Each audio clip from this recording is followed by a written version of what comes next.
নমস্কাৰ, মোৰ YouTube channel আৰু ইনষ্টাগ্ৰাম ফলোৱাৰ সকলোকে মোৰ কিটচেনলৈ স্বাগতম জনাইছোঁ। আজি মই চিকেন ৰোষ্ট বনাম পাইনএপল দি।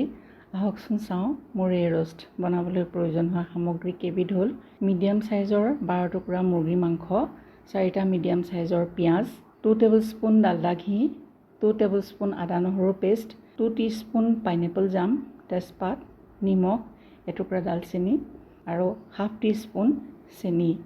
প্ৰথমে মই মাংসখিনি ভালদৰে ধুই পানীখিনি অলপ নিৰখ হ'বলৈ দিলোঁ। এতিয়া এখন কেৰাহী গেছত দি 2 টেবুল চামুচ ডালদা ঘি দি দিলোঁ। হাফ টেবুল স্পুন চেনি দিলোঁ। চেনিৰ ৰং বাদামী হোৱাত মই কাটি লোৱা পিঁয়াজখিনি দি দিলোঁ। পিঁয়াজ ভালদৰে ভাজি মই আদা নহৰু পেষ্ট, তেজপাত, ডালচেনি দি দিলোঁ। অলপ সময় ভালদৰে লৰাই মই মাংসখিনি দি দিলোঁ। মাংসখিনি ভালদৰে লৰাই মাংসৰ পানী অলপ শুকাই অহাত মই অলপ পানী দিলোঁ মাংসখিনি সিজিবলৈ। এইবাৰ মাংসৰ পানী শুকাই যোৱাত আনাৰসৰ জাম 2 টেবুল চামুচ দি দিলোঁ। এতিয়া ভালদৰে লৰাই অলপ সময় সিজিবলৈ দি মই গেছ অফ কৰি দিলোঁ। এই ৰোষ্ট আপোনালোকে ভাত, পোলাও, পৰঠা, ৰুটি সকলোৰে লগত খাব পাৰিব। অতি কম মছলাযুক্ত এই ৰোষ্ট খাই আপোনালোকে নিশ্চয় ভাল পাব। এবাৰ বনাই খাই চাবচোন।